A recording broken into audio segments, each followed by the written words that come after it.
हरे कृष्ण कृष्ण कृष्ण हरे हरे। हरे राम राम राम हरे हरे। हरे कृष्ण कृष्ण कृष्ण हरे हरे। हरे राम राम राम हरे हरे। हरे कृष्ण कृष्ण कृष्ण हरे हरे। हरे राम राम राम हरे हरे। हरे कृष्ण कृष्ण कृष्ण हरे हरे। हरे राम राम राम हरे हरे।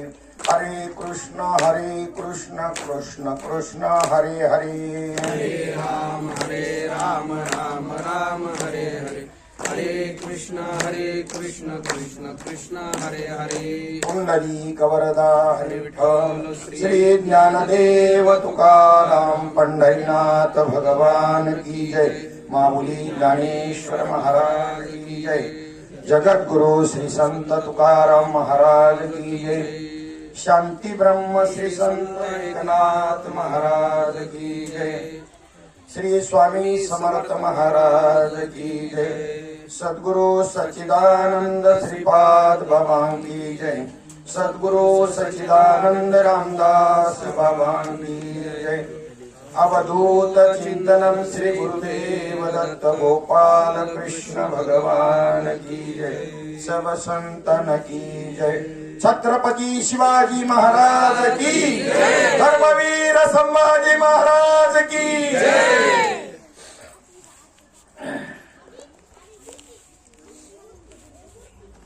एवं विरक्त शयन आसना आसन आटन मज्जनी दर्शन स्पर्शन घ्राण भोजन श्रवणादिषु मुक्त जर झाला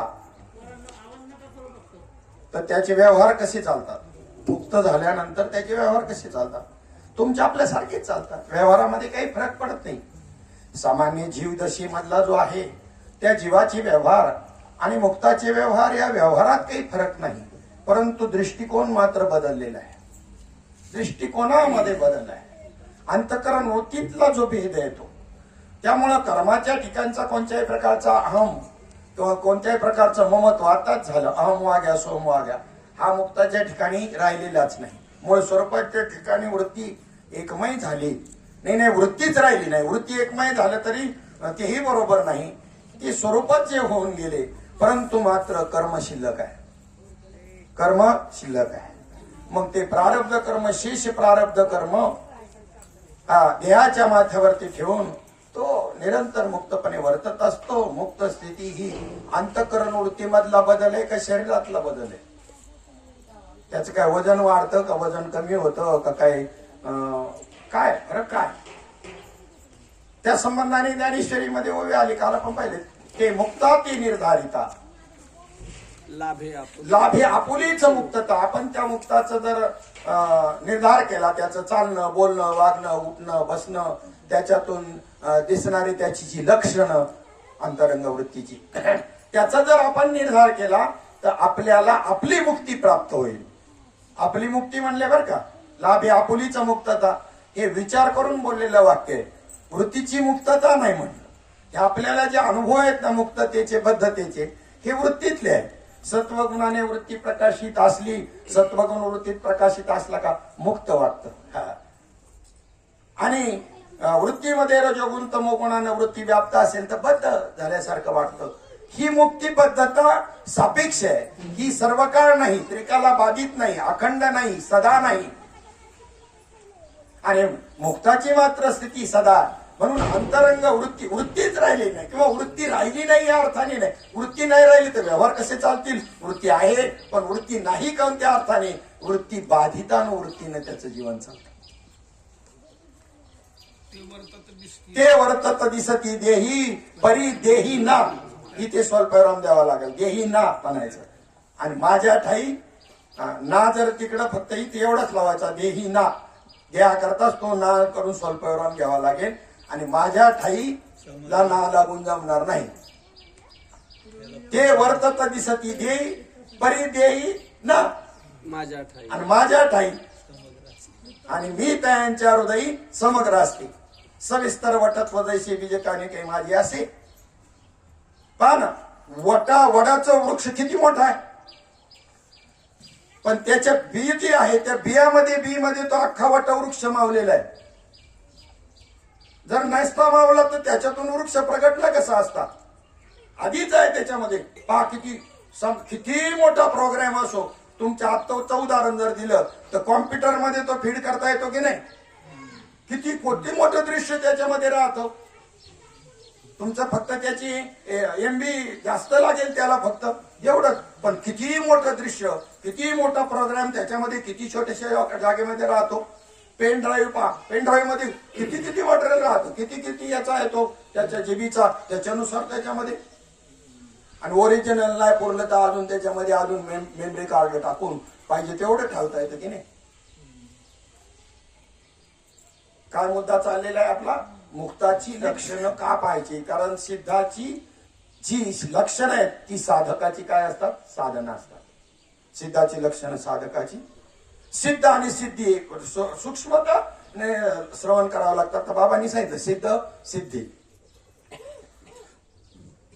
सिद्ध जो आहे तो त्या सिद्धीला प्राप्त झालेला आहे, आत्मसिद्धी. बाकीच्या सिद्धींचा विषय नाही. कारण सिद्धी लावी पिसे कोण तया पुसे नेली राजवंशी. तुम्ही आपण सामान्य माणसं महात्मा कोणाला म्हणतो, चमत्कार दाखवणाराला, रिद्धी सिद्धी ज्याच्याकडे त्याला. तुम्ही ग्रंथाचं श्रवण करत नाही, संतांच्या संगतीत बसलेले नाही असा त्याचा अर्थ आहे. म्हणून फसता. फसल्याशिवाय राहणारच नाही. पहिले पदरचे देतील तुम्हाला शेरेगर सारखे महिन्याला डबल, आणि लोभ वाढवला तुमच्या का तुमच्या कल्याणाला बसलेत का ते. 10,000चे 20,000 घेतले होते तर म्हणलं आता 5 लाखच टाकतो. आणि बुडाला, कारण बुडवाय करताच काढले त्यांनी. आणि हे काय, हे बी त्यांचे फक्त हे इकडचे हे इकडचे, इकडे प्रपंचातले आणि इकडे आलेत ना त्यांच्या करताच म्हणावं लागलं संतांना. पोटासाठी संत काय पोटासाठी असतात काय. पण हा संत का म्हणावं लागलं त्यांना.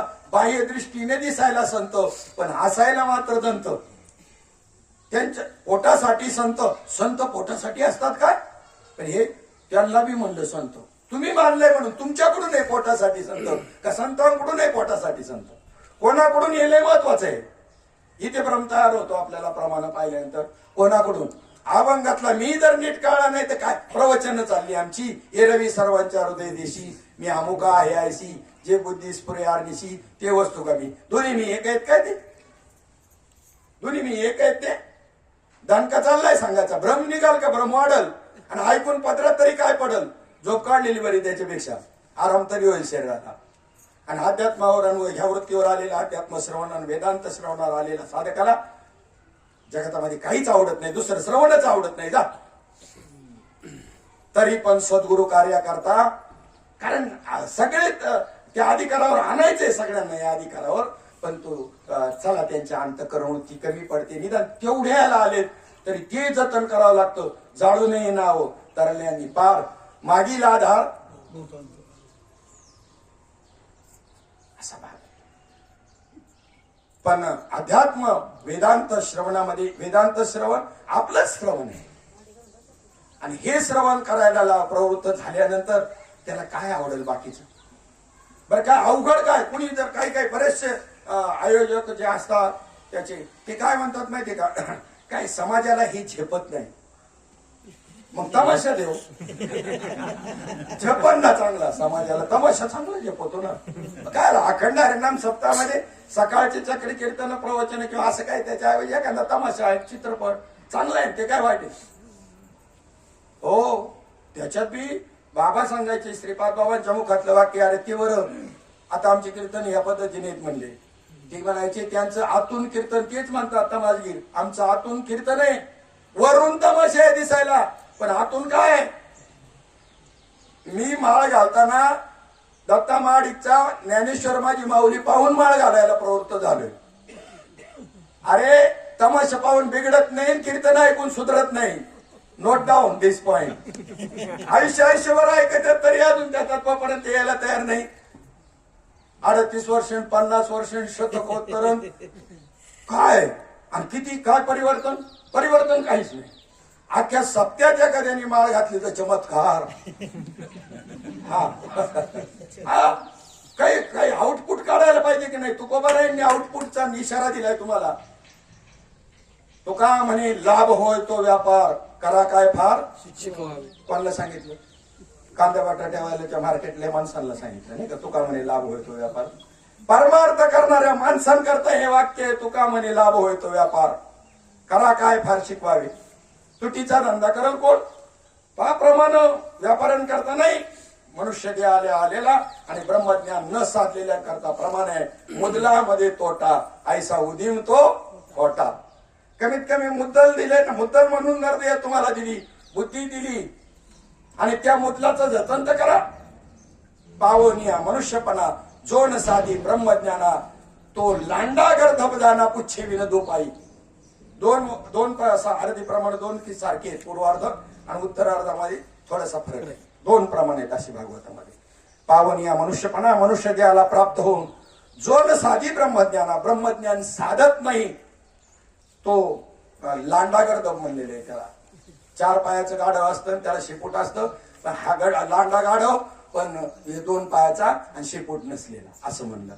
आणि पावनिया मनुष्यपणा जो न साधी ब्रह्मज्ञाना, दाढीचा बोकड जाणार. तो दाढीचा बोकड जाणार, विषयाचरणा विचारत.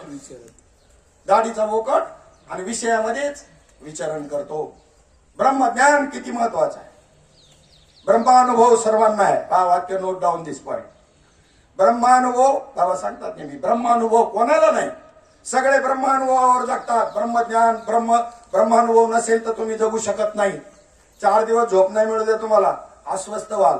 2 दिवस अन्नावाद वाचून राहू शकाल, पण 4 दिवस हे बाकीचं मला काही सांगू नको. किती अर्जंट असेल तरी हो बाजूला, मग थोडस झोपू दे. ही स्थिती कोणती आहे तुमची? जगताला जर झोप नसती ना, अवघड झालं असतं. सगळे विसरतो ना झोपेमध्ये, सुषुप्तीमध्ये, आणि पुन्हा फ्रेश होतो, पुन्हा प्रपंचाशी लढायला तयार. ही स्थिती दिलेली ही ब्रह्मस्थिती आहे. सुषुप्ती अवस्था, गाढ झोप, परंतु तिला ब्रह्मभावानी मुला म्हणत नाही. आम्ही म्हणलो असतो ब्रह्मभाव, परंतु ती टिकत नाही. ती एकदेशी आहे ना. पुढती साचची पुढती साचची जरी विरा, जरी नाही येता जागरा, जरी स्वप्न नाही येते जागरा, तरी ब्रह्मभाव साचो करा म्हणून येत. तो त्या ठिकाणी त्यातून जागृत अवस्थेत जर आला नसता तर आम्ही त्याला ब्रह्मभाव म्हणलो असतो, ब्रह्मस्थिती म्हणलो असतो. पण पुन्हा व्यवहारावर येतो, आभासावर येतो, चिदाभासावर येतो, आणि म्हणून आम्ही त्याला काय म्हणत नाही, ब्रह्मभाव. मग ते ब्रह्मभाव नाही का? पण ब्रह्मभाव एकदेशी पटत नाही त्यांना. मग जर एकदेशी असेल, आसनापुरता असेल, मंडपापुरता असेल, मग ब्रह्मभाव जरी असला तरी ब्रह्मभाव नाही. मी नाही म्हणत, त्यांचं म्हणणं आहे. ब्रह्मभाव जर झोपेमध्ये आहे पण एकदेशी आहे ना, मग ब्रह्मभाव मंडपामध्ये आहे ना, पण एकदेशी आहे ना. ब्रह्मभाव अवस्थेपुरता आहे ना, एकदेशी आहे ना. चिंतन फक्त एकदेशी आहे ना, मांडी घालून बसल्यावर. प्रबोध देण्याचा उद्देश काय? अखंड व्हावं, सदा व्हावं म्हणून. ते खोटं नाहीये, ती अवस्था खरी आहे, त्याच्यातला भाव बी खरा आहे, परंतु काय करावं त्याचं व्यापकतेने विचार होत नाही. म्हणून पुन्हा आम्ही त्याला त्याच्यामुळे ब्रह्मभाव म्हणत नाही, असा भाग आहे. चला मग आता अखंडता हा महत्वाचा मुद्दा आहे. ब्रह्मभाव तरी ब्रह्मभाव साचोकार, म्हणजे हे ब्रह्म स्थितीचा अनुभव सगळ्यांना आहे. झोपेत का होईना आहे ना सगळ्या जीवांना, सगळ्या याच्यावर. आहार निद्रा भय मैथून भागवतातली ओवी, सर्व योनीशी समसमान, परी मनुष्य देहीचे ज्ञान अधिक जाण सर्वथा.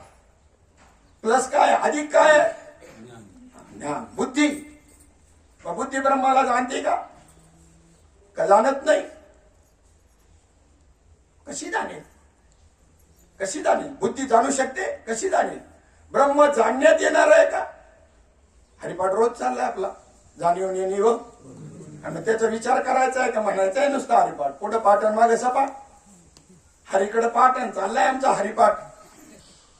हरीला सन्मुख आहे का? नामही माहिती नाही, नामाचे सन्मुख बी नाही. नामाचे विनमुक्त होणार त्याला म्हणतात हरिपाठ. गवारे काका म्हणून होते आपले भालचंद्र गवारे बाप काका, ते म्हणे मला पत्र पाठवलं एकदा मुंबईत. पत्रात लिहिलं, बाबा तुम्हाला आनंदाची गोष्ट सांगायची, माझा हरिपाठ पाठ झाला. हरिपाठ पाठ झाला. मी त्यांना पत्र लिहिलं, आनंद वाटला तुमचा हरिपाठ पाठ झाला, पण माझा अजून पाठ नाही. 27, 28 अभंग गुरुपरंपरेचे अभंग म्हणता येतात मला पूर्ण, पण माझा अजून पाठ नाही. त्यांना ते बरोबर क्लिक झालं. बरोबर तो कृपा आहे, ताबडतोब क्लिक झालं की पाठ करणं म्हणजे पाठ असणं नाही, अक्षराची ओळख असणं म्हणजे त्या पूर्ण ज्ञान नाही. शब्द त्याचा अर्थ जरी कळला तरी पूर्ण ज्ञान नाही त्या शब्दाचं, त्या वस्तूचं. शब्दाने फक्त निर्देश केला, काय बॉटल फक्त निर्देश केला का बॉटलचं पूर्ण ज्ञान झालं. त्याच्या दूध आहे का पाणी कळलं का काय. आणि बॉटलनी मात्र त्या शब्दाचं, शब्द बॉटल या शब्दाने ज्ञान करून दिलं आणि वस्तूपर्यंत पोहोचवलं. शब्द तेवढंच काम करतो. आणि त्यानंतर त्याचा अर्थ जर केला, कारण हा अर्थ आहे, बॉटल हा नुसता शब्द नाही, त्या शब्द शक्ती आहे त्याच्यामध्ये, त्या शब्दामध्ये. त्या शब्द शक्तीनं आम्हाला बॉटलचं काय होतं, मग ज्ञान होतं. शब्द अर्थ ज्ञान, आणि त्याचं ज्ञान म्हणजे ते परिपूर्ण नाही, ते ज्ञान सुद्धा स्वरूपाचं ज्ञान ते परिपूर्ण ज्ञान आहे. आणि स्वरूपाचं जरी असलं तरी ते वृत्तीमध्ये आलं. ज्ञानात्मक म्हणजे ज्ञानाचा निषेध नाही, तिथे वृत्तीचा निषेध आहे. एक बाबांनी सांगितलं की एक ऋणुजुनो आणि दुसरा ऋणुजुनो. एक ऋणुजुनो अहम मम आणि दुसरा ऋणुजुनो अहम ब्रह्मास्मी. ध्येयास्मी तर इकडेच आला, कुठं अहम मम मध्ये, पण इकडे जो आला ना मी ब्रह्म आहे, अहम ब्रह्मास्मी, हा ऋणुजुनो जो आहे दुसरा, हाही काढायचा आहे. हा माऊलींचा उद्देश आहे.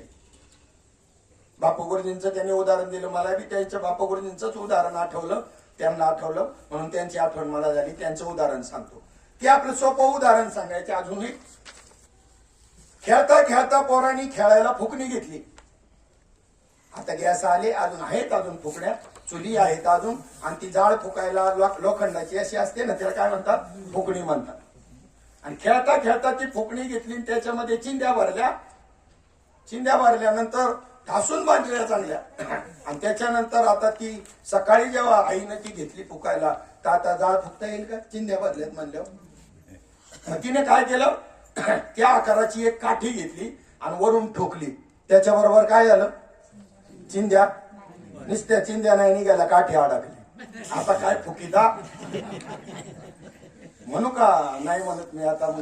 म्हणतात व्यवहारामध्ये फुकणी फुकण्या म्हणू का मग आता. तसंच माझा अधिकार नाही म्हणायचा तो, पण म्हणून गेलो.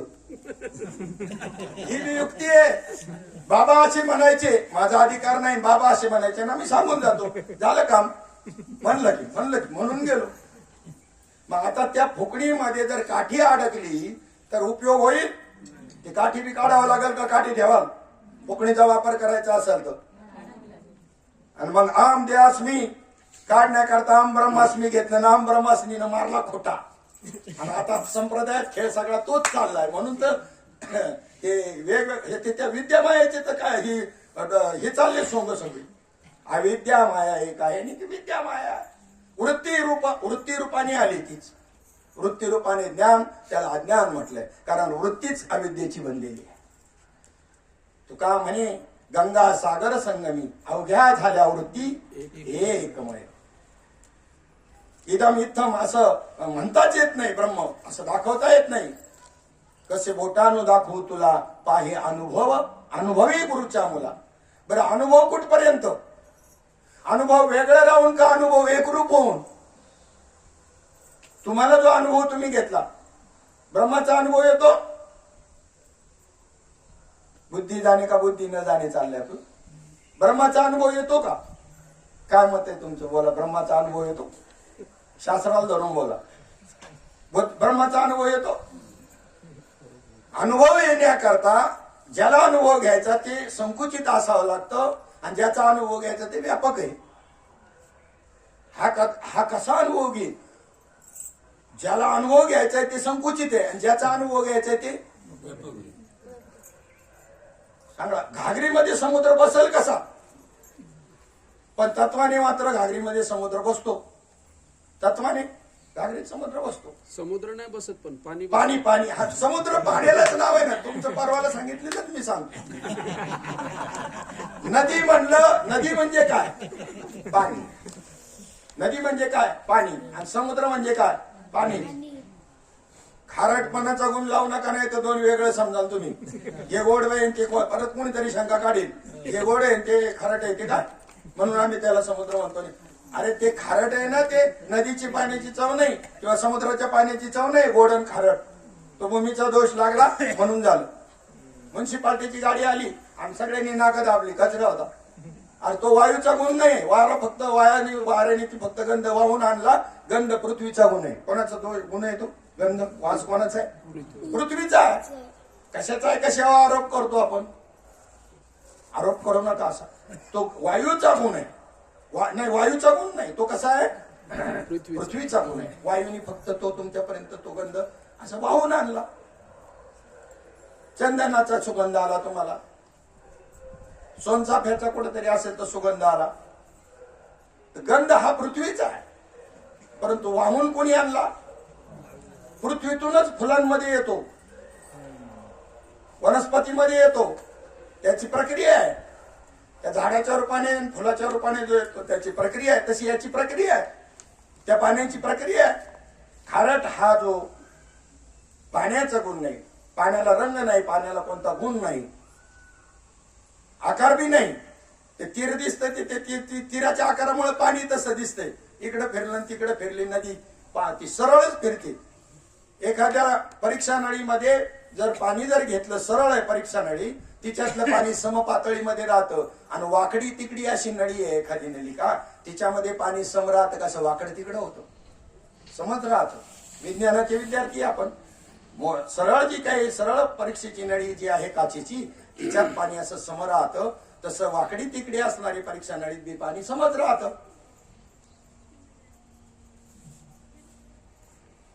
मग पाण्याचा गुण गरम आहे. हा, मग आता हा जो आहे, ही पाणी जे आहे हे वाहते.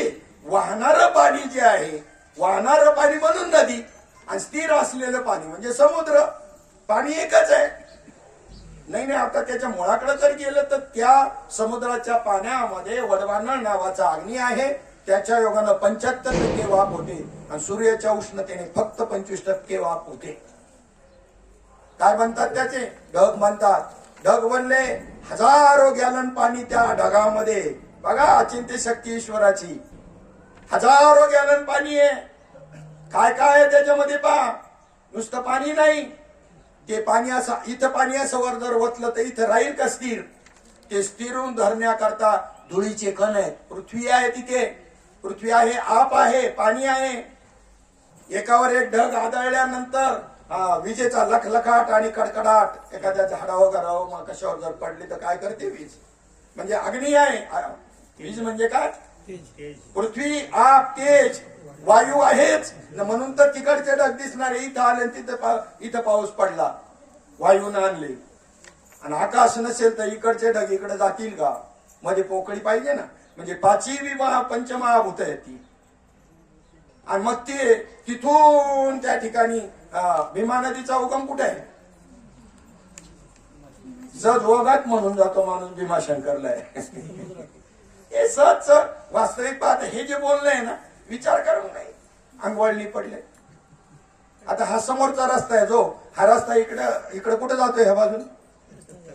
हा थांबा, तुम्ही थांबा. तुम्ही तर माझं प्रवचन लगेच सगळं श्रोत्यावर प्रवचन कीर्तन काय माहितीये का? हे मला आता कळलं. श्रोते जर असे असले का प्रवचन कुंडलिकावर दे. जाणकार श्रोते तुमच्यासारखे असले, तुम्ही सिद्धांताचं बोलला. आम्हाला हे असे श्रोते पाहिजे. जाणकाराशिवाय मजा नाही. नाही, ती मजा त्यांच्याशिवाय नाही हो. परंतु तुम्हाला सांग का, आमच्या प्रवचनाचं पडलंय आम्हाला. आमचं प्रवचन वाढवणारे आम्हाला सहाय्यभूत ही म्हणले. आमचं भांडवल हे जाणकारी, आमचं भांडवल नाही. जाणकार धंदाच बसवतील विनोदाने बोललो. आता पहा, एखादा मेंटल डॉक्टर आहे, म्हणजे मेंटल झालेला नाही, मेंटलचा अभ्यास केलेला मानसिक रोग तज्ञ असा एक डॉक्टर आहे, बरोबर का? बऱ्याच वेळेला मला त्या उदाहरणाने दृष्टांताने माझा राग मला आलेला कंट्रोल होतो बरं का.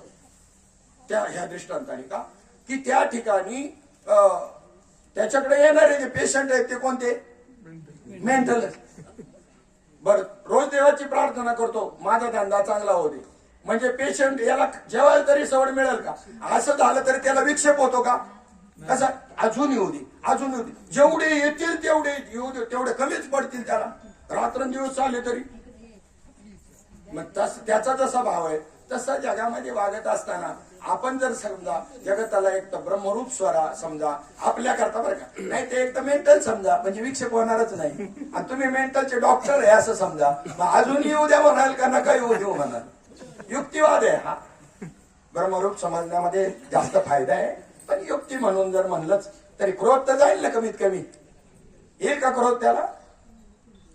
जेवढी जास्ती येथील विक्षेप करणारी तेवढा धंदा होणार आहे हाची धंदा. आता यांनी तोच विषय कसा वाढवला असता तुम्ही भाऊंनी काय उत्तर दिलं. प्रश्न काय विचारला होता मी. हा रस्ता कुठे जातो आता सांगा बरं तुम्ही कुठे जातो रस्ता.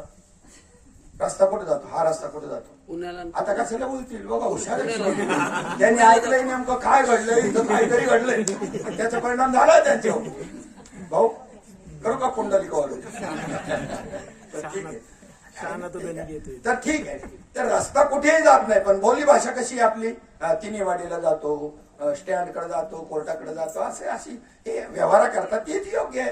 परंतु त्या ठिकाणी जर पाहिलं तर वास्तविक विचार करता रस्ता कुठेही जात नाही. रस्ता जर गेला असता दुसऱ्या दिवशी दुसरा आणावा लागला असता. तो जर कुठे गेला असता रस्ता कुठे जातो का काय भाषा आहे कळायला जड आहे पण तशी विचार करण्यासारखे. महात्म्याने सांगावं श्रीपाद बाबांनी इंजिनमुळे गाडी चालते पण इंजिनची शिवर फिट आहे. तसं आत्मसत्तेने सगळ्यांचे व्यवहार चालतात पण ती आत्मस्थिती स्थिर आहे. स्थिर आहे. इंजिनमुळे गाडी चालते बरोबर. मोटार गाडी इंजिनमुळे चालते. इंजिन जर चाललं असतं तर इंजिन एकीकडं गाडी एकीकडं कळतंय.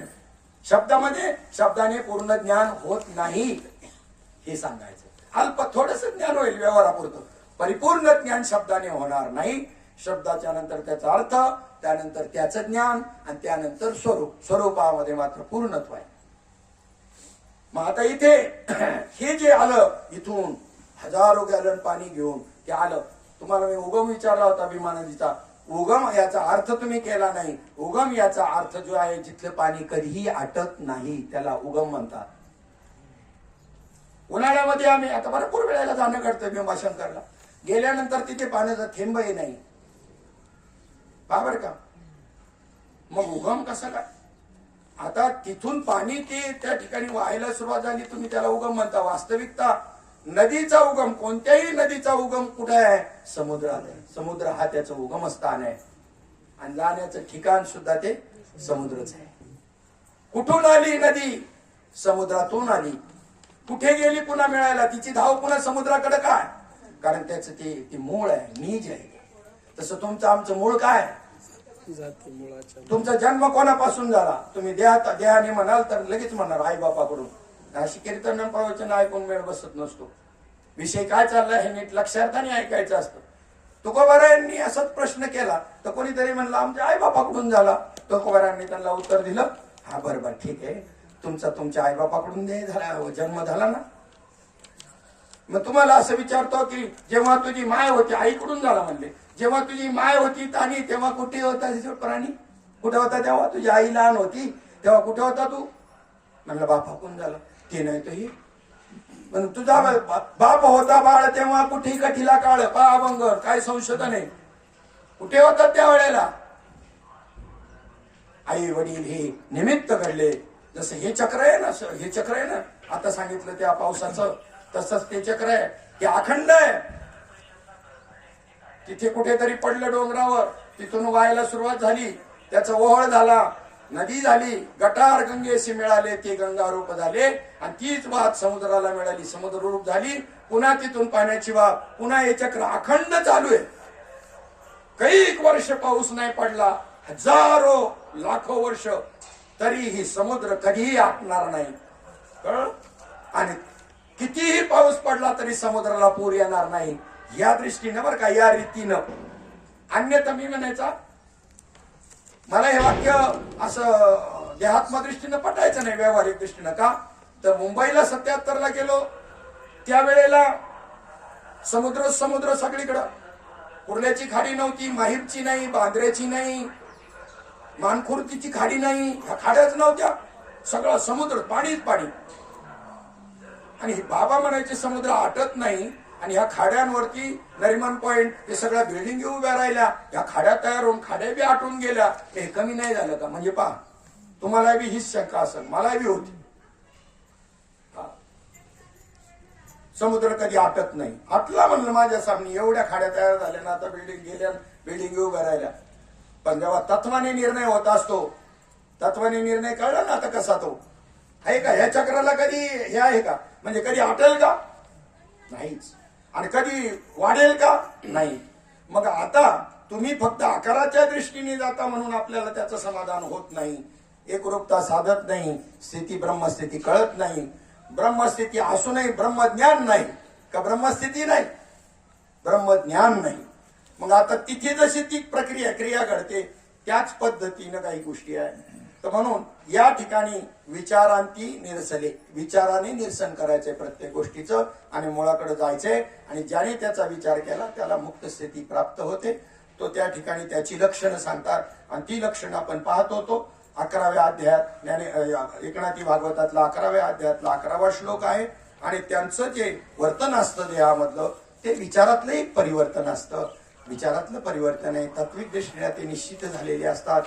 आणि म्हणून त्यांची लक्षणं सांगताना त्यांनी सांगितलं, बसणे, जेवणे, निजणे, पाहणे, स्पर्श करणे, वास घेणे, फिरणे, स्नान करणे ही कृत्य मुक्त असतात. ते कशा रीतीने करतात त्यांचे लक्षण आहेत.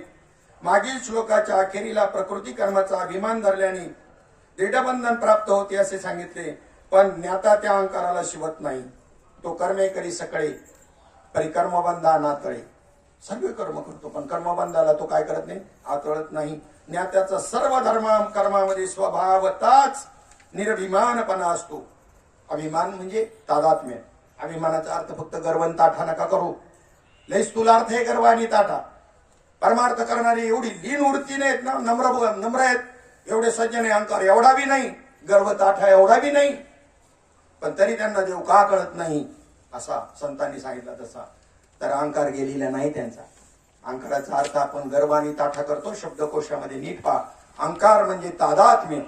तादात्म्य म्हणजे संबंध मानणं, संबंध नसतानाही संबंध मानणं. या बाबूराव बसा बोकांडी कशाला, याला म्हणतात तादात्म्य, याला म्हणतात अहंकार. ते तादात्म्य धरलं आणि तादात्म्यामुळं मग तादात्म्याचा परिणाम त्या ठिकाणी होतो. तसं या ठिकाणी संतांच्या ठिकाणी, मुक्ताच्या ठिकाणी असे हे तादात्म्य किंवा अहंकार कोणत्याही वस्तूच्या संबंधानं राहत नाही. म्हणून त्या वस्तूचा भोग प्राप्त झाला, वस्तूच्या सानिध्यात जरी आले तरी त्यांच्या अंतःकरण वृत्तीवर त्यांचा काय नाही. अंतःकरण विशिष्ट चैतन्य, अंतःकरण उपहित चैतन्य. आणि अजून एक सांगितलं उपाधी चैतन्य, अंतःकरण उपाधी चैतन्य. जो अंतःकरणाला विशेष मानतो, अंतःकरणाचे गुणधर्म आपल्यावरती लावून घेतो ना, अंतःकरण मी समजतो तो जीव आहे. विशेष असणारं कुटस्थ चैतन्य आणि अंतःकरणामध्ये अंतःकरण उपाधी बरोबर विशिष्ट जीव. जीवदशेला जीवदशा कशी आहे, जीव कसा आहे, चिदाभास कसा आहे, विशेष अधिक विशेषण बरोबर. हा बरोबर, त्यालाच विशेषण शब्द वापरला. अंतःकरणात पडलेलं प्रतिबिंब, कुटस्थाचं अंतःकरणात पडलेलं प्रतिबिंब म्हणजे ते विशेषणाला. अंतःकरण काय आहे, विशेषण आहे. विशेष असं कुटस्थ अधिक विशेषण चैतन्य. विशेषण म्हणजे अंतःकरणात कुटस्थाचं पडलेले प्रतिबिंब, हे विशेषण आहे ना अंतःकरण. आणि बरोबर विशिष्ट म्हणजेच जीव. जीवदशेचं सूत्र सांगितलं जे नाथ महाराजांनी प्रमाणाने सांगितलं. कल्पना अविद्या तेने झाला जीव आणि मायोपाधी. काल खूप सुंदर सुंदर असं विषय मेटकरी बाबांनी दुपारच्या 17 संध्याकाळच्या तो लक्षातच घ्या. तो लक्षात घेतला ना, तेवढ्या कालचं जे प्रवचन आहे कालचं, तर त्याच्यामध्ये जे भेद काढण्याचं काम चाललंय ना, श्री गुरूंचं जे कर्तव्य आहे, श्री गुरूंचं जे कर्तव्य आहे त्या कर्तव्यामध्ये त्या ठिकाणी जीव ईश्वर जीव, जड जीव आणि ईश्वर ही तीन आहेत. तर जड, या जडाचा जडाशी भेद, जडाचा जीवाशी भेद, जडाचा ईश्वराशी भेद, हे तीन झाले. जीव आणि ईश्वराचा भेद आणि जीव जीवाचा जीवाचा भेद. तीन मध्ये पाच भेद हे कसे नाहीत. अभेद कसा आहे, भेद कसा वाटतो आणि अभेद कसा आहे, याच्यामधला कालचा मुद्दा झाला की त्या ठिकाणी उपाधीमुळे भेद आहे. मग त्या जीवाची अविद्या उपाधी घालवली आणि ईश्वराची त्या ठिकाणी माया ही उपाधी घालवली.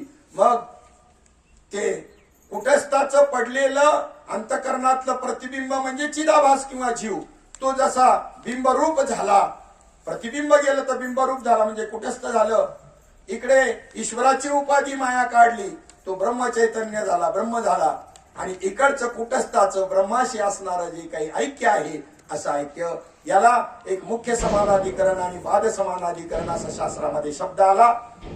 कुटस्थाचं ब्रह्मचैतन्याशी असणारं ऐक्य मुख्य समानाधिकरण आहे. तर चिदाभासाचं ब्रह्माशी असणारं जे ऐक्य हे बाध समानाधिकरणानं समजून घ्यायचंय. काही समजून देणं बी अवघड नाही. श्रीपाद बाबा म्हणायचे समजून घेणं बी अवघड नाही, फक्त त्यांना रीत शिकवा. आणि या व्यासपीठावरून ती रीत शिकवली जाते. तुम्हाला रीत समजून दिली की तुमची गणित तुम्हीच सोडवायचे. तुकोबारायांनी आपलं आयुष्याचं गणित सोडवलं, उद्गार काढले.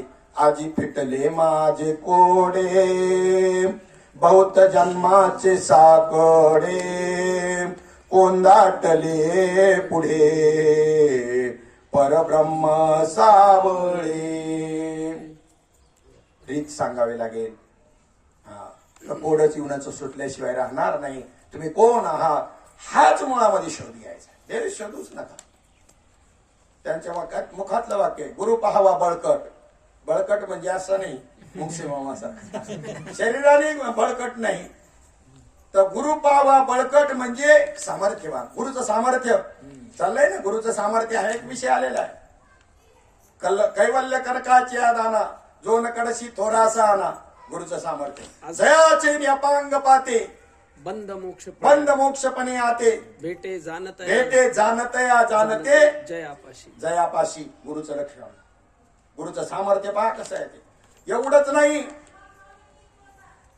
तो शिवई मूर्त पुसे जया जोशी याते. यावया आपुलिया दशे, शिवही मूर्त जीवपणाचे नित्रासे. यावया आपुलिया दशे, शिवई मूर्त पुसे जया जोशी याते. सामान्य का श्री गुरु, जो शिव म्हणतो, ज्याला ईश्वर म्हणतो ना, जो संपूर्ण जगताचा नियंता आहे ना, तो ईश्वर. सर्वभूतांच्या अंतरी हृदयमा अंबरीची दुरुतीच्या सहस्रकरी उदयला, जो ज्याच्या सत्तेनं सर्व विश्व चालतंय ना, तो ईश्वर. तो ईश्वर सुद्धा आपल्या मूळ दशेला म्हणजे ब्रह्मस्थितीला येण्याकरता, ईश्वर चैतन्यापासून निरुपाधिक शुद्ध अशा ब्रह्मचैतन्याकडे येण्याकरता ज्या जोशाला मुहूर्त पुजतो, कोणत्या श्री गुरुरूपी जोशाला मुहूर्त पुजतो, त्याशिवाय तो आपल्या मूळ स्थितीला येऊ शकत नाही. तुमच्या दृष्टीने ईश्वर मोठा असेल, पण ब्रह्मचैतन्याच्या दृष्टीने ईश्वर काय छोटा आहे, गौण आहे. त्याला सुद्धा ही सामर्थ्य आहे श्री गुरुची. आणि ती कशी असतात, श्री गुरु म्हणजेच मुक्त. ती कशी असतात, कसं वर्तन करतात, त्यांची लक्षणच करता येत नाही. लक्षणं नाही करता येणार तुम्हाला सांगा. ती यांना काही मिरवायचंच नाही, तर ते तुम्हाला लक्षणं दाखवतील. तुम्ही त्यांना ओळखू शकता. त्यांना ओळख, गुरु ही मला खटकतं कधी कधी. गुरु पाहावा, मी म्हणलो ना आता, जे गुरु पाहावा बळकट. गुरुला ओळखता कसं आहे, कसं पाणी पिणं छानके, गुरु करणार पाहिजे छानके, हे प्रमाण मला माझ्या बुद्धीला अजूनपर्यंत पटलंच नाही आणि पटणारही नाही कधी, कोणी किती सांगितलं. का संतांना ओळखता येणं आहे सोपी गोष्ट आहे का? संतांना ओळखता येईल. तुका म्हणे अंगे व्हावे ते आपण. मी तर म्हणतो नाही पूर्ण झालं तरी अर्धा संत व्हावा लागेल, तेव्हा संत ओळखल. काय काय सांगा, संत झालाच नाही संत, तर कसं संताला ओळखू शकेल? तुका म्हणे माझं कळत चाचणी. हा, हडबडीची वाढ. तिथे तो विषय थोडासा वेगळा आहे. कसा आहे, तो भूमिका आहे वेगळी आहे ना. याच्यातली भूमिका ओळखण्याची चालली, आणि तिथे ती परीक्षा आहे. संतांच्या बाबतीत नाही की जो कच्चे का पडकय पक्क आहे ही पाहण्याकरता केलेली चाचणी. मस्तकावर हात ठेवून तिथं त्या पदापर्यंत आलाय का, याच्या वृत्तीत किती बदल झालाय, परिवर्तन झालंय का, या संबंधाने भूमिका धारण करून तो का म्हणे माझं कळती चाचणी. हा नुसतं बोलतोय का याला अनुभव आहे, ह्याला ते प्रमाण फिट लागू पडेल. नुसतं बोल बच्चा नाही गफूड शंक, पण गफूड शंक बी कामाचे आहेत बरं का त्याला. गफूड शंक कामाचे कसे सांगतो, आला विषय योगाने म्हणून, तर तिने काय बोलायचे, इकडे तिकडे थोडं झाले तरी नाही येत धरता आलं माझ्याकडून तरी नाही बी येणार. तर फक्त काय आनंद होतोय, मात्र तुम्हाला होतो का नाही मला माहित नाही, पण मला होतो तुमच्याकडे पाहून मला आनंद होतो. ते गफूड शंक म्हणजे एक त्या ठिकाणी भगवान शंकराला प्रसन्न करून घेतलं आणि त्याला त्या ठिकाणी एक शंख दिला. माझं दारिद्र्य जावं म्हणून काहीतरी उपाय करा, एक शंख दिला. म्हणजे हा शंख वाजवायचा आणि वाजवल्यानंतर तुला काय मागायचं ते देणार. 10 कोटी दे, लगेच दिले. पंचपक्वान्नाचं ताट पाहिजे, दिले. एक असं 60 माळ्याचे टॉवर दिलं. असा तो शंख होता आणि तो शंख घेऊन घरी निघाला. अरण्यातून जात असताना मध्ये राहण्याचा प्रसंग आला, एका लॉजवर राहण्याचा प्रसंग आला आणि आल्यानंतर त्या ठिकाणी हा म्हणला मला फक्त रूम द्या, बाकी म्हणलं जेवायचं काय, जेवायचं म्हणलं काय गरज नाही जेवायची, पण हे गुह्य सांगावत का कोणाला, की गुह्य काय गुह्य, सगळी ही गुह्य सांगत नाही, काय गुह्य सांगूच नाही, राखून ठेवा. तो म्हणला काय मला जेवायची बिवायची काय गरज नाही. आणि त्याने ठरवलं असतं त्या लॉजची बी त्याला गरज नव्हती, पण पक्का निश्चय नव्हता ना त्याचा पक्का निश्चय. त्याला सगळं देतोय, तिथे राहापुरतं नसतं का घर दिलं त्यांनी, त्या ठिकाणी एखादं हॉटेल दिलं नसतं का, तर त्याच्या डोक्यात नाही आले, थोडं अर्ध होतं. मला हॉटेलमध्ये मुक्कामाला राहून जेवायची काही काळजी नाही, जेवायची काय, अरे हॉटेलची काळजी नव्हती तुला, पण ते थोडंच देण्यात आलं, पूर्ण नाही देण्यात आलं. मग तिथे त्या ठिकाणी म्हणलं का बरं जेवण वगैरे काय नको, झालं लगेच भडभाडा गेला, आपलं गोळ होते गेलं बोलून. म्हणला अरे त्यांचं जेवणाचं काय तुम्ही जेवण देणार, तुम्हीच आज माझ्याकडे जेवा, या माझ्या खोलीत अमुक वाजता, किती वाजता जेवायचंय, इतक्या वाजता जेव म्हणलं. आणि दाखवलं त्याला, म्हणलं बा माझ्याकडं भगवान शंकरांनी मला असं शंख दिला आणि काय मागून ते देते. हा आणि मग म्हणला पंचपक्वान्नाचं ताट, हॉटेलवाला पाहतच नाही. म्हणलं हा शंख जर आपल्या का असला, ते कायला आचारीन बिचारीन बाकीचे कुठाला राहील. एका वेळेला 500 माणसं आले तरी 5 मिनिटात जर ताट तयार होतात. यांनी सांगावं का त्याला, यांनी त्याची बरदास्त चांगली केली. झोपल्यानंतर काय केलं माहितीये का, तो शंख काढून घेतला आणि दुसरा त्याच आकाराचा एक शंख त्याच्या पिशवीत दिला ठेवून. सकाळचे भोळ आपलं उठलं, आपलं निघालं गावाला, घरी आलं. घरी आल्यावर मंडळी सांगितलं आजपासून स्वयंपाक बंद. म्हणजे झालं काय असं, म्हणजे मला असा असा शंख मिळालाय, आता आपलं दरिद्री गेली, हे झोपडी बिपडी काय नाही, मोकळ्या व्हायच्यावरती आपण जागा त्या ठिकाणी चांगला माल बांधू. आणि मग ते प्रयोग करायला गेलं, त्याची पूजा नमन केलं. पहिलं ब्रह्मानंदम परमसुखदम नमन केलं. मी केलंच नाही आज नमन, डायरेक्ट सुरुवातच केली. त्या भावात होतो ना, झालं केलं नमन. काही नाही, बाबांनी केलं मी केलं, काय एकच आहे. त्यांनी दोन्ही बी कार्यक्रमाचं एकदमच केलं, माझ्या बी त्याचं केलं. आणि मग नाही यांचं बी तसंच झालंय. यांनी नमन कधी केले, श्रीमद भागवतामध्ये पाहिलं ना, 3ऱ्या स्कंदास नमन करताय शुकमुनी. बाबा बऱ्याच वेळेला बरं का डायरेक्ट सुरुवात बरं का, नमन नाही का. अहो त्यांनी पहिले एकदाच नमन केले, ते अजून विसरलंच नाही. त्याच्या आधी जिथे बसले होते की तो विषय चाललेला होता, काय मग अखंड जर तोच विषय, फक्त जागा बदलायची, चला बाबा टाइम झाला कीर्तनाचा, चला का बांधायचा फेटाने यायचा. आणि मग तिकडे जे चाललंय की इकडे फक्त अभंगन त्याची सुरुवात व्हायची लिंक. मग 3ऱ्या अध्यायामध्ये नमन केले, तिथपर्यंत वृत्तीवर याच्यावर नाही आल्या, वृत्तीवरती केलं नमन. आणि त्यांनी ते वृत्तीवर होतं, त्यामुळे त्यांनी नमन केलं आणि मग दाखवायला सुरुवात केली. हे शंका आम्हाला पंचपक्वान्नाचं ताट दे. ते काय काहीच नाही झालं. बराच वेळ झालं काय, तो शंका नाही हॉटेलवाल्याने काढून घेतला ना तो. आणि हा गफूड शंख आणि म्हणायचा हा पक्वान्नाचा ताट का मागतो, अजून काय माग. म्हणलं ते 5 लाख रुपये, 5 लाख का मागतो, 10 लाख घे, देतोय कुठं. असे गफूड शंख लई आहे. ब्रह्म असं आहे, ब्रह्म तसं आहे, गफूड शंख. आणि मग आता काय करायचं बाबा, पुन्हा गेलं म्हणले भगवान शंकराकडून दुसरा मागू. भगवान शंकराने अंतर्ज्ञानाने पाहिलं, म्हणले दुसरा द्यायची काही आवश्यकता नाही, तुला सांगतो तुझा पहिला कसा कुठे. त्याला कळलं होतं. म्हणजे आता यांनी त्याला जो शंख दिला, हा गफूड शंख दिला. हाच म्हणले घेऊन जायचा परत. आणि ते घेऊन गेल्यानंतर तिथे मुक्कामाला राहिला. त्या ठिकाणी त्याला सांगितलं, म्हणला पहिल्यापेक्षा लय भारी आहे. म्हणला त्यांनी चोरलेला आहे पहिला, हा पहिल्यापेक्षा लय भारी आहे. हा, तो तरी 5 मागितला, 5च देतो. आता हा 5 का 10 घे म्हणतोय, देतोय का नाही हे नाही पाहिजे. त्या हॉटेलवाल्याने त्याला सांगितलं, हॉटेलवाल्याला सांगितलं बरोबर. हॉटेलवाल्याने रात्रीचं पुन्हा तो बदलून घेतला, बदलला आणि तो ओरिजिनल दिला ठेवून त्याच्या पिशवीत, आणि हा घेतला. हे आलं आपलं घरी. हॉटेलवाल्यांनी संध्याकाळी नमन वगैरे करून सुरुवात केली. शंका 2 कोटी दे. तो म्हणला 2 कोटी का मागतो, 4 कोटी घे, पण देतोय कुठं. हे गफूड शंका. पण गफूड शंकामुळे खरा शंक सापडला का नाही. गफूड शंकाला धन्यवाद. परोक्ष ज्ञानानेच अपरोक्ष ज्ञानाकडे जातो. परोक्ष ज्ञान शास्त्रात सांगितलंय की नाही. तुमच्या ज्या चिदाभासाच्या 7 अवस्था आहेत की नाही, चिदाभासाच्याच आहेत त्या ना. अज्ञान बरोबर. बघा मला पण माहिती. तुम्ही थोडस सहकार्य केलं का मी सांगतो. आवरण, अज्ञान नंतर आवरण, विक्षेप, विक्षेप, या तिन्ही आहेत या बंधाच्या आहेत. वा. बरोबर. आणि त्याच्यानंतर परोक्ष आणि अपरोक्ष जे आहेत ह्या साधन रूप आहे. साधन रूप आहेत. आणि त्याच्या पुढे शोकवापनवती आणि शोकनाश आणि आनंद वाप्ती, आनंदव्याप्ती. शोकनाश आणि आनंदव्याप्ती ह्या ज्ञान मोक्ष स्वरूप, हा? मोक्ष रूप, मोक्ष रूप आहे. बंध रूप आहेत या 3.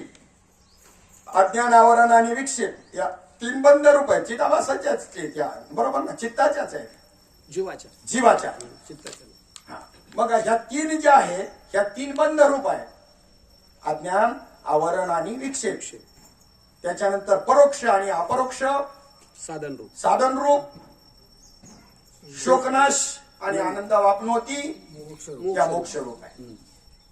मग त्याच्यामध्ये परोक्ष जे ज्ञान आहे, परमात्मा असा आहे हे सांगणं, परमात्मा आहे किंवा असा आहे असं नुसतं सांगणं हे परोक्ष ज्ञान आहे. आणि अपरोक्ष म्हणजे अपरोक्षतेने त्याला प्रत्यक्ष अनुभव. इथे जे सांगितलं जाते रोज ते सांगतात. कधी, आत्ता, इथे, ताबडतोब असं इदम इत्थम. इदमित्थम. तर मग हे ज्यांच्या अनुभवाला आलं त्यांचं लक्षण या ठिकाणी सांगितलं जाते. त्यामध्ये काल हा विषय झाला होता की ज्याप्रमाणे छायेचा मान किंवा अपमान पुरुषाला अनुरेतून इतकाही बाधत नाही, त्याप्रमाणे देहाचे कर्माचरण निरभमान मुक्ताला बाधत नाही. आपल्या सावलीचा कोणी सन्मान केला हार घालून किंवा त्याच्यावर कोणी त्या सावलीवर आपल्या घाण टाकली तर आपल्याला काही त्याच्याबद्दल वाटतं का. जसं या देहाच्या संबंधानं काहीही केलं तरी मुक्ताला त्याच्याबद्दल काहीही वाटत नाही. म्हणजे त्यांचं देह तादात्म्य नसतंच. देह नाही असं नाही, पण देहाची काही नाही विचाराने तादात्म्य नाही, संबंध नाही.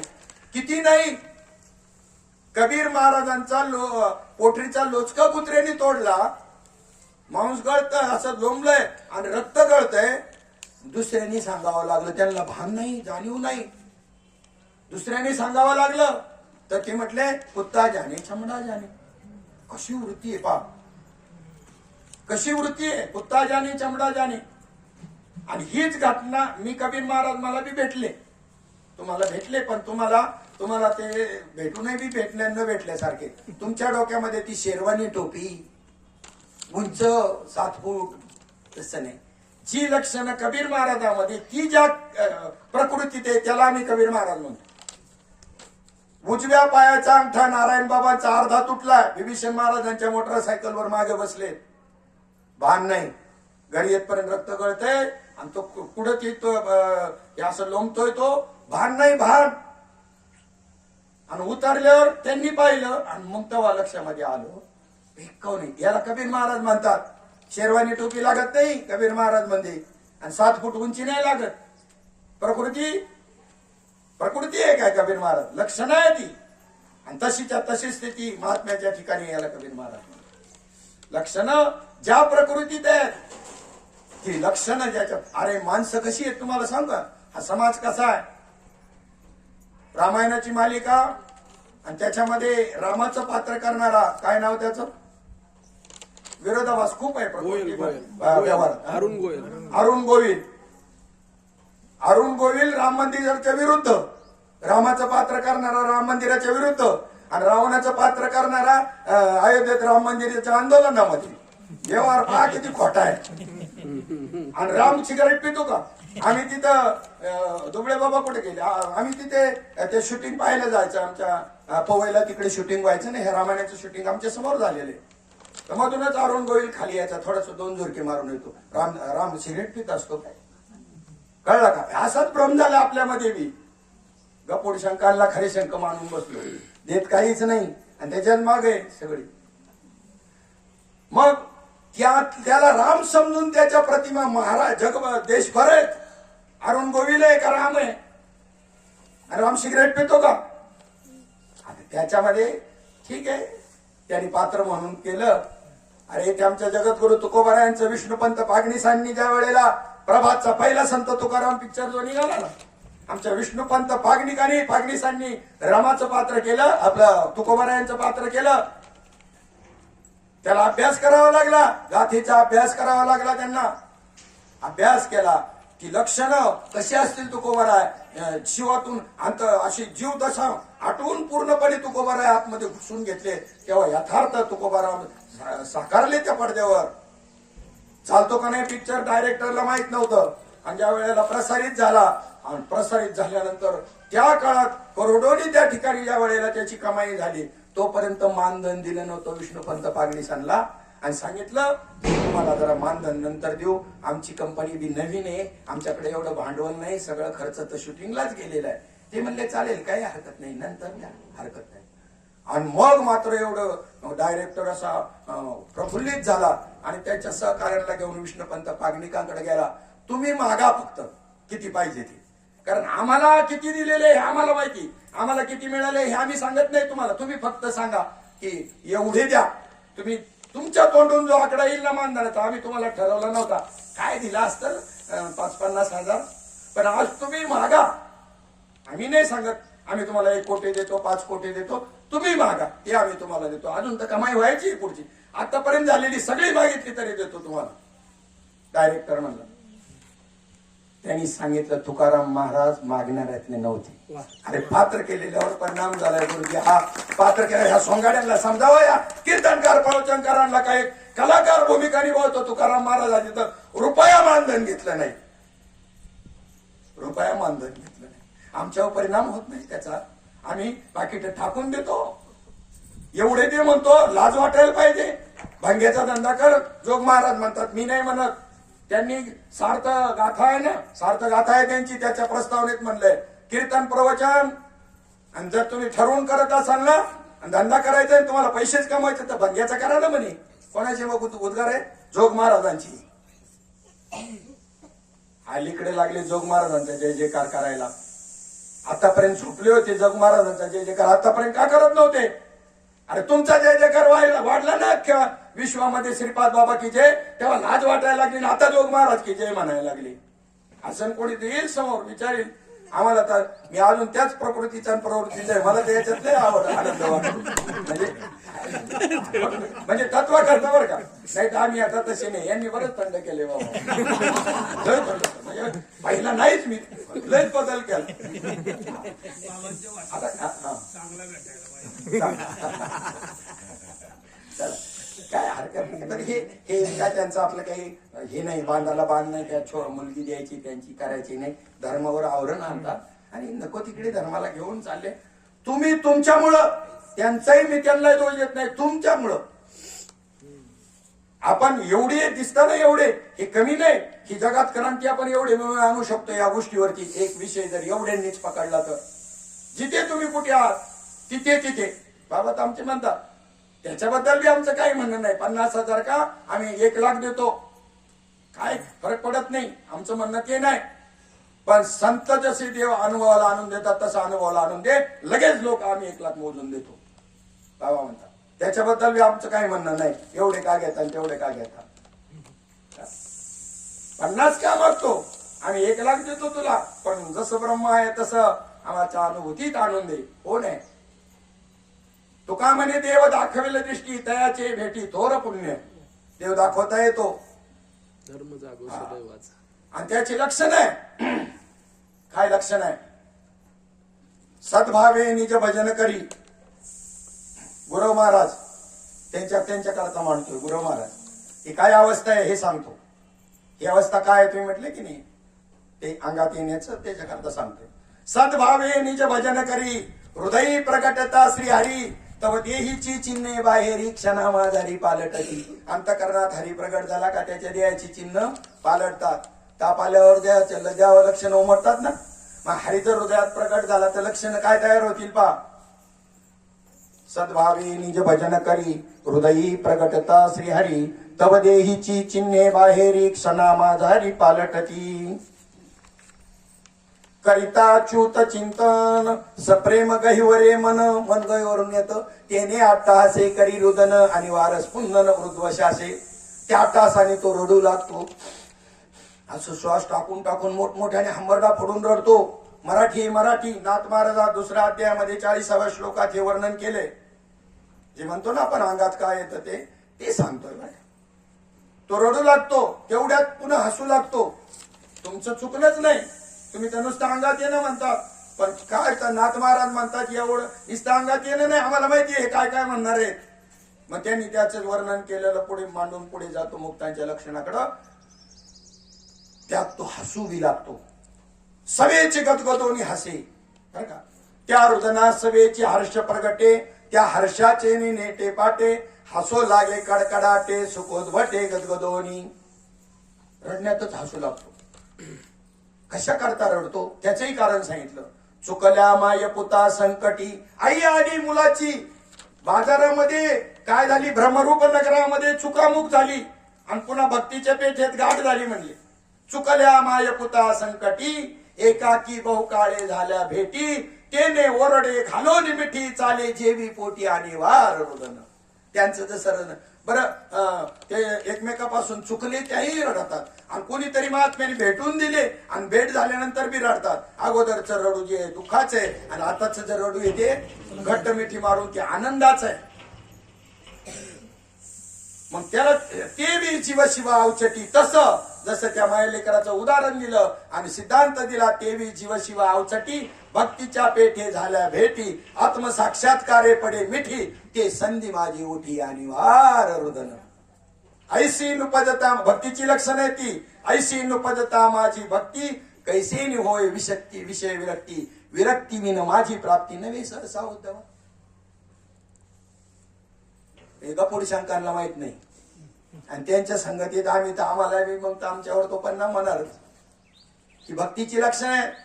तुका आपण ती अंगीकारावी लागतील समजून घ्याव्या लागतील. त्याला नामाचा बोध घ्यावा लागेल अनुग्रह घ्यावा लागेल संतांकडून सद्गुरूकडून आणि त्यानंतर ती परिवर्तन करणारी अशी स्थिती आहे. वाल्याचा वाल्मिकी करणारी स्थिती आहे. पिलेल्या अवस्थेमध्ये महात्म्यांनी माळा घातलेल्या आहेत की आज उत्कृष्टाच्या प्रकारचे धर्मचारी आहेत धर्माचे प्रचारक प्रसारक आहेत. काय सांगावं ती परिवर्तनाची अवस्था आहे भक्तीची अवस्था आहे ती. बरं नुसती भक्ती नाही ज्ञान सहित भक्ती आहे. कारण मग अशीच विषय झाला आपण गाथा भाषेमध्ये वामाने सांगितलं की या ठिकाणी दोघ जण ते प्रवास करत असताना आंधळा आणि पांगळा. पांगळ्याला काय नाही पाय नाही आणि आंधळ्याला काय नाही डोळे नाही. आंधळ्याला पाय आहेत का नाही काय नाही आंधळ्याला डोळे नाही आणि पांगळ्याला डोळे आहेत का नाही. हा शब्दावर नीट लक्ष दिले का तसंच इकडे सुद्धा हे इकडे लक्ष द्यावं लागत. ते बोलतात काय तिथे शब्दाची पकड घेतली ना की बरोबर समजत जातं आणि मध्ये इकडे तिकडे लक्ष विचलित झालं का ते समजत नाही. रामकृष्ण ऐकायला काय एवढं अवधान द्यावं लागत नाही. रामायण भागवतन हे सगळं ऐकायला पण हे ऐकायला मात्र आधीचं वाक्य सुटलं ना तुमचं का पुढचं समजत नसतं. पाठ पद्धतीमध्ये हे कंटिन्युटी महत्वाची आहे अनुसंधान महत्वाचं आहे. बारीक लक्ष लागत. तुमची लई डोंगरा एवढी नजर आहे पण सुईमध्ये धागा वावताना डोंगरा एवढी नजर कामाची नाही. ती बारीकच व्हावा लागल. डोंगर दिसतो तुम्हाला एवढी मोठी नजर आहे पण सुई धागा वावताना कामाची आहे का ती तिथे बारीक करावं लागल. तसं बारीक ऐकाय शिका. बारीक ऐकता ऐकता ऐकता ऐकता मग ते कळू लागल. मग ह्या भक्तीची लक्षणं ज्याच्यामध्ये त्या ठिकाणी तो आंधळा आणि पांगळा आंधळ्याचे पाय आणि पांगळ्याला खांद्यावर घेतले पांगळ्याचे डोळे सांगतात हे लेफ्टला चाल हे पुढे गाडी आली थांब. सांगतोय कोण मार्गदर्शन कोण करतो पांगळा त्याला डोळे पाय नाही. मग पाय कोणाची चालतायत आंधळ्याची. तसं भक्ती ज्ञान दोन वेगळे समजणारे मूर्ख आहे. असे मूर्ख आहे त्या गादीवर आम्ही पाहिले नारदाच्या गादीवर भक्ती प्रेमावने ज्ञान नव्हतं को देवा याचं विवरण करताना ज्ञान पूर्ण खंडित करणारे मूर्ख आहेत.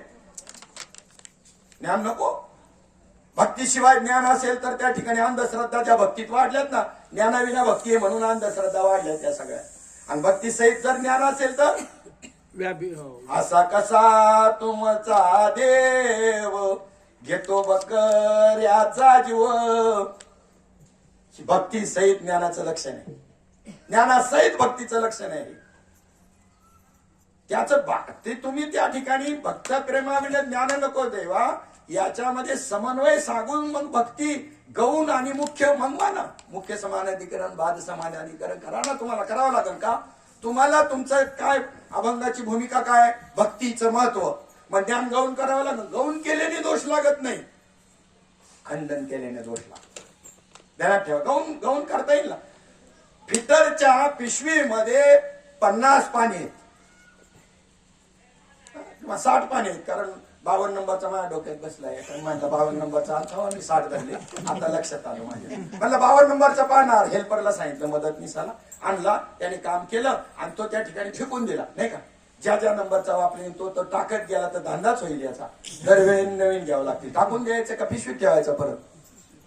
मग एक गौण एक मुख्य असं करावं लागेल. संत वाङ्मयात भूमिका आहेत ना त्या, म्हणून त्याचं खंडन नाही करता येणार. वेदाचाही आशय हा नाही, मंडन आणि खंडन वेदाने केलं नाही. सांडी मांडी कशा करता याचा उल्लेख बाबांनी पद्धतशीर सांगितला.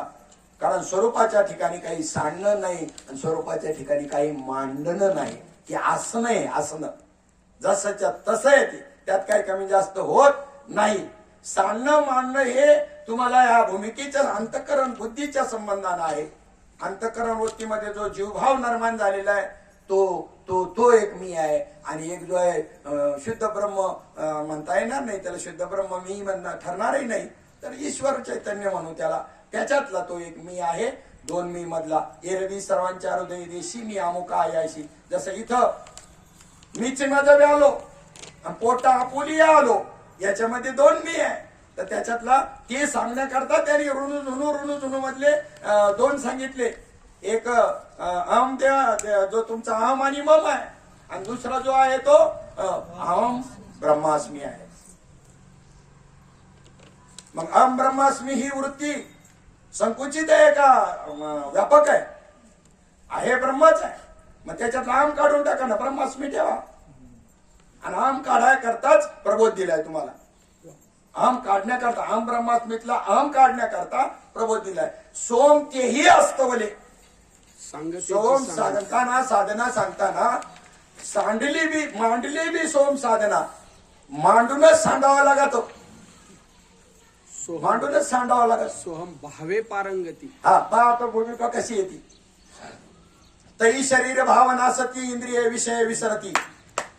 शरीर भाव जाण्याकरता आणि इंद्रियांचे विषय विसरण्याकरता तुम्हाला सोम भावनेची आवश्यकता आहे. जै सोमभाव प्रतीती प्रगट होय. जै सोमभाव प्रतीती अंतःकरणात प्रगट जर झाली तर तुमच्या इंद्रिय विषय विसरतील. इंद्रियांचे विषय विसरतील की नाही. शरीराचे भाव शरीर विसरेल. याच्याकरता सोम काय करावं लागेल? मांडावं लागेल, स्वीकारावं लागेल, अंगीकारावं लागेल. आणि त्यानंतर त्याचा पार कळसापर्यंत न्यावं लागेल. त्याला कुठपर्यंत? सोमतेच्या माध्यांनी गेली या.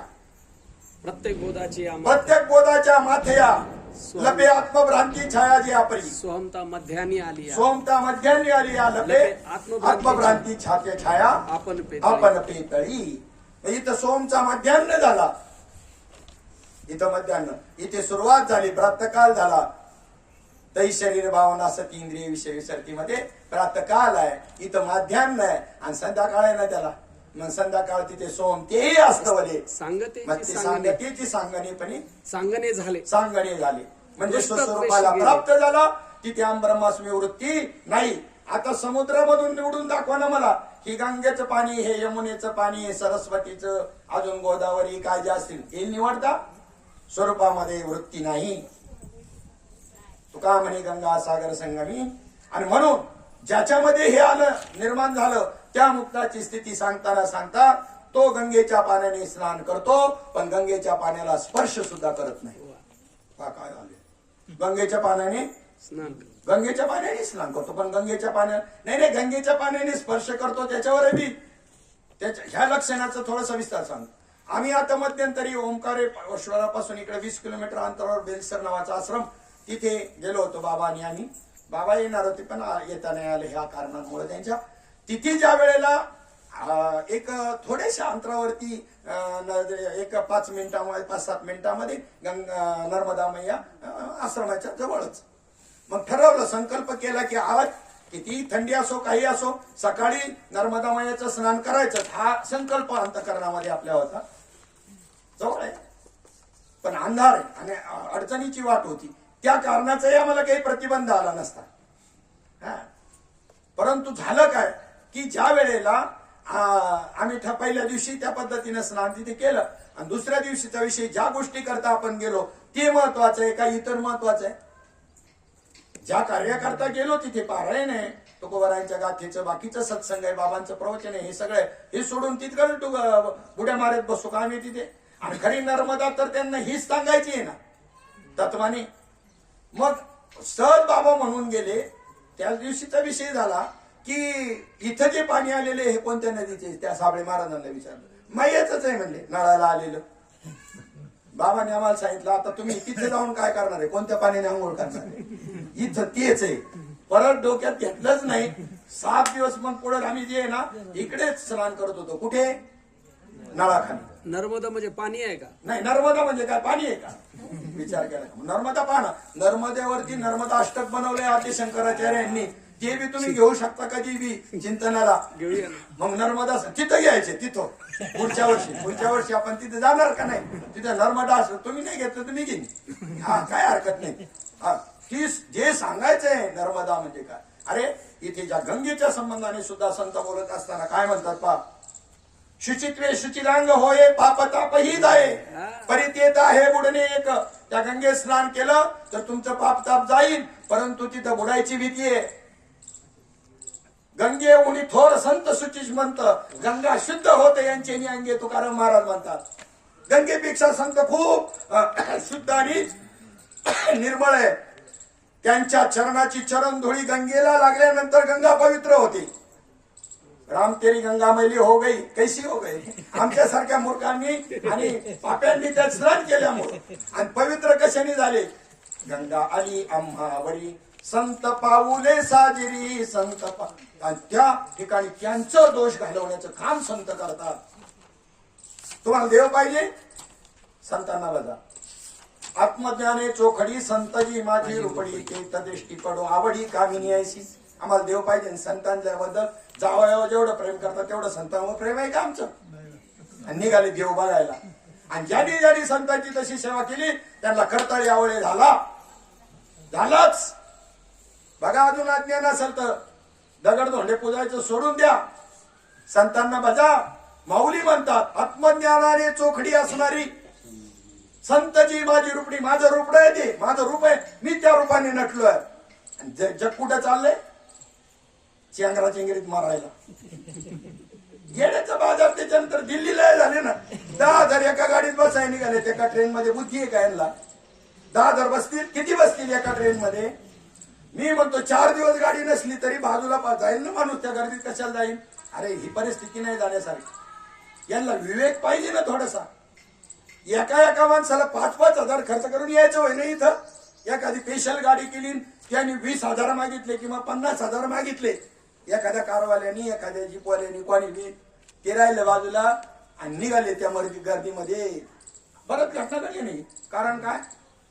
महाकुंभच. जाऊ नका याच्यातलं मत नाही. किती जायला पाहिजे आपल्या धर्माचं आहे ते काही हरकत नाही. त्याबद्दल वाद नाही. विवेक करा ना जरा थोडासा. तुमच्या जीवापेक्षा प्रिय काय? कुठं राहिला महाकुंभ? आता काय विचार आहे काय? महाकुंभ म्हणजे पाणी आहे का? महाकुंभ म्हणजे पाणी आहे का? पाणी म्हणजे नर्मदा आहे का? पाणी म्हणजे गंगा आहे का? भूमिका बदले. भूमिका आहे. चला असो, आपली वेळ झाली. इथे ही लक्षणं सांगत असताना ज्यांना हा विचार कळला अशा संतांची अशा मुक्तांची ही लक्षणं सांगत असताना हे विस्तार तुम्हाला समजेल असं खूप सोपं आहे. एकनाथी भागवत कालच सांगितलं, पुन्हा आजही या निमित्तानं तुम्हाला संदेश देईल की असा हा ग्रंथ आहे. ज्ञानेश्वरीची जी भाषा आहे थोडीशी जुनाट आहे, 12व्या शतकातली. ही थोडीशी 16व्या शतकातली अलीकडची आणि तुम्हाला कळेल अशी आहे. प्रत्येकाला थोडस अक्षर ओळख असेल तो वाचून सुद्धा ही जे चाललेलं आहे हे चिंतन समजून घेऊ शकतो अशी भाषा आहे.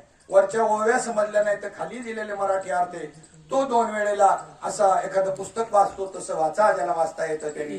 नंतर त्या ठिकाणी ओव्यांकडे जा, कळेल आपल्याला आपली वाटचाल चाललेली आहे. हा एक आरसा आहे ग्रंथ म्हणजे. आणि आपली साधना चालून जी आहे सद्गुरूकडून प्राप्त झालेली त्या साधनेचं फलित तपासून घेण्याकरता, बरोबर चाललो का त्या मार्गाने हे पाहण्याकरता हे महान ग्रंथ आपल्या समोर ठेवले.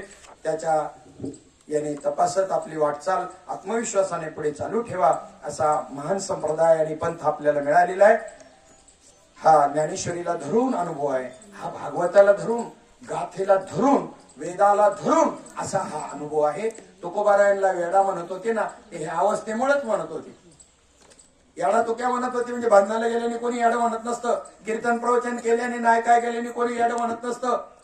एकुढे बी त्यांच्या अंगामध्ये यायचे. हो, तुका वेडा विचारण करी बडबड ते पान बोलायला लागले होते. असं बोलायचं तर विचारतच नाही, सारखं बोलतच राहावं. कधी मौन झालं तर मौनच. शहाणा समजतील का याडा समजतील?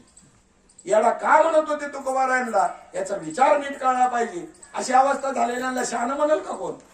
बरं सतत होत्यात का त्यांच्या? बरं आता तर तुम्हाला तकलीफ का? त्यांच्या अंगाच्या तर तुमचं डोकं काढू काढू. त्यांना तकलीफ असेल तर त्याचा कळवळा यावा. मग त्याला काहीतरी विचारा, काय होतंय तुम्हाला, डॉक्टर काय जायचं का, 2 पैसे नाहीत का, देऊ का? ते राहिलं बाजूला. त्यांच्या अंगात डोकं आमचं दुखात आहे हे नवलच म्हणजे आजार कोणाला खंडोबाटाला आणि काढा कोणाला तर नारायण भटाला. कसा मेळ बसायचा? ज्याला आजार झाला त्याला द्यावा लागेल. काय ती गोष्ट असं आम्हाला हेच आमचं टायमिंग पुरवला आणि तुम्ही त्यात विचारलं म्हणून मला ते सांगावं लागलं. असं या निवांत आता आम्ही तुम्हाला सांगतो समजून. हे तुम्ही वाचायचं ना आम्हाला सांगायचं, आम्ही नाही सांगणार तुम्हाला. काय तुम्ही वाचायचं ना आम्हाला सांगायचं. आणि याच्यात असन तर ते स्वीकारायचं, नाही तर नाही स्वीकारायचं, हरकत नाही.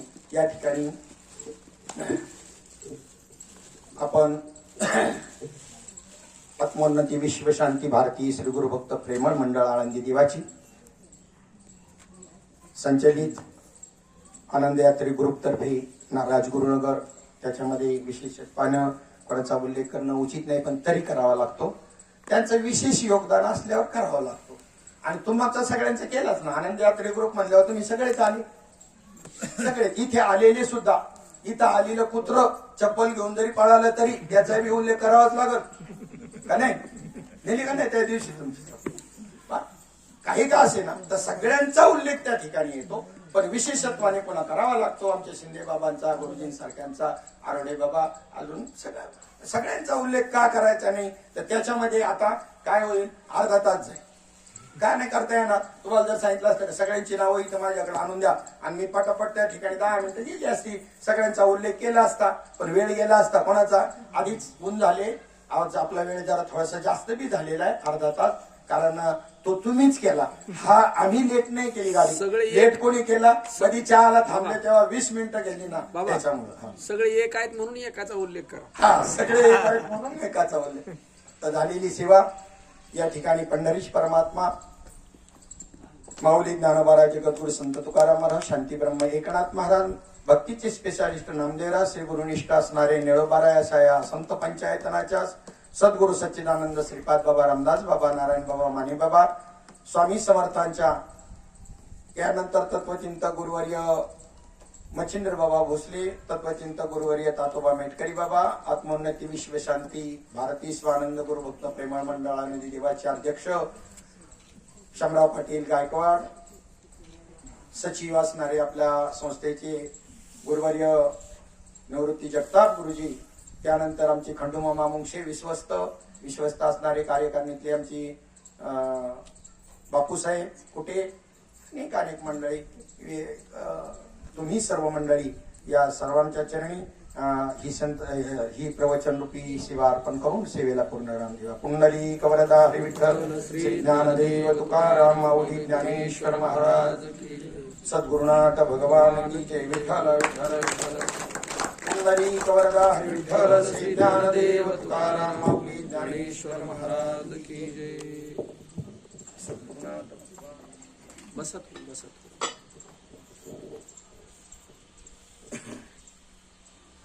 आत्मोन्नती विश्व शांती